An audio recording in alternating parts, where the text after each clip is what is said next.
Hello guys and welcome back sa aking mini vlog.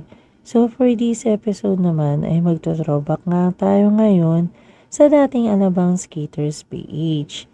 At syempre, tagal ko na rin tinago tong video na to at ngayon ko nga lang ilalabas.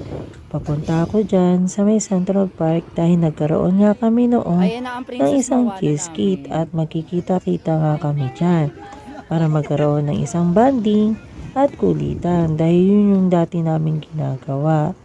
At ilang saglit nga lang ay dumating nga yung bago namin na si Eric. Siya ay galing sa may Silang Cavite. So, sumama siya sa amin dahil nagustuhan niya yung grupo namin dahil kakaiba nga naman ito kumpara sa ibang skaters group. So, nagkakabanding nga kami dyan, nagtatawan at nagkukulitan. Actually, nagsasayawan nga kami dyan kasi may music kami. Checkin namin yung Milo doon sa Lawson.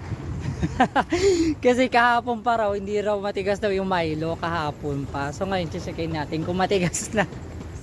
Diba, Jel? At nag-decide nga kami dyan lahat na pumunta sa may Lawsons dahil bibili nga kami na may inom. At ito nga pala, yung palagi namin pinupuntahan yung Lawson dito sa may Stone.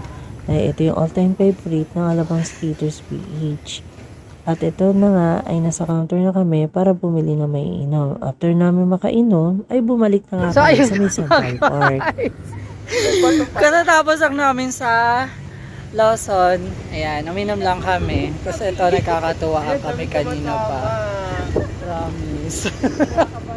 At sama-sama na nga kami dyan bumalik sa may Central Park. Dahil nakabili na nga kami ng aming maiinom. At nag-decide nga kami na umag-ikot-ikot dito sa may Central Park dahil tamang chill skate lang kami dyan, kwentuhan at banding. Dahil yun naman talaga ang dating ginagawa ni Alabang nung kami ay buo pa. So paikot-ikot lang kami dyan, tamang skates lang. So ayun guys, lipat muna kami ng ibang venue. Punta kami ng bike trail. Isipan nga namin dyan na pumunta sa may bike trail. Dahil ililibot nga namin si Eric, yung bago namin. At dito kami sa may gilid ng Central Park dumaan patungo nga doon sa may bike trail. At nandito na nga kami ngayon sa may bike trail at nagkakaroon muna kami ng maliit na pep talk saan binibriefing namin si Eric. At tamang chill skate kami rito sa may bike trail. Halos balik panaog kami dyan dahil isang mahabang kalsada yan. At tuloy-tuloy nga kami dito sa may levels may condominium kung saan meron kaming maliit Pinalis na kami ng guard sa bike trail kasi hanggang 10 lang daw. So lipat kami ngayon dito sa kabila. Punta kami ng Phil Investment. So ayun sila. Tapos nga kami sitahin ni Manong Guard doon sa may bike trail dahil lagi naman nagsasara ang bike trail ng alas 10 ng gabi at nagpapatay nga doon ng ilaw.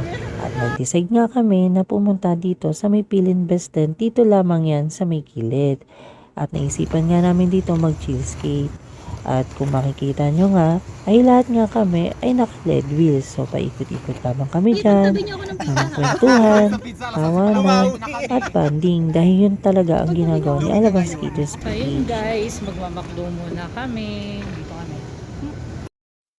At pumunta nga kami dito sa may McDonald's sa may Pilimbes para kumain. Dahil yun ang parati namin ginagawa. Yun lamang ang tanging banding namin noon. At itong nakikita nyo ngayon ay isa na lamang alaala kay Alabang Skaters PH na hindi na namin kayang ibalik. Dahil ika nga sa sinasabi ko palagi na kapag may umaalis ay may dumarating din na mas higit pa. So syempre gusto lamang namin magpasalamat sa alaalang ibinigay nila at nabuo namin sa pagsasama namin kay Alabang Skaters PH. So hanggang dito na lamang. Naway naintindihan nyo ang istorya ni Alabang Skaters PH. Paalam!